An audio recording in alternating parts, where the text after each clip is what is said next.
A first, then, next board is used when you want a learner to know the expectations of what should be completed first for a task, activity, or event, followed by what should occur after the first and next are completed.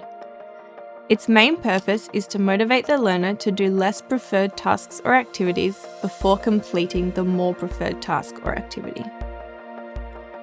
To do this, the support person will place the 3 communication cards or visuals the learner is expected to complete onto the first, then, next visual. Show the learner the card and point to each visual. Say, first, visual 1, then, visual 2, and next, visual 3.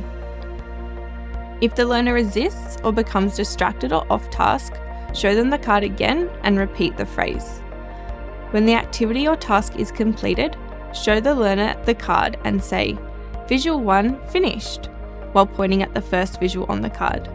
Point to the second visual and say, now visual 2. Begin the second activity or task immediately. When the activity or task is completed, show the learner the card and say, visual 2 is finished, and point to the second visual on the card. Point to the third visual and say, now third visual. Begin this task immediately. Remember that the second visual must be a more preferred activity or task than the first visual, and the third visual must be more preferred than the first and second visuals.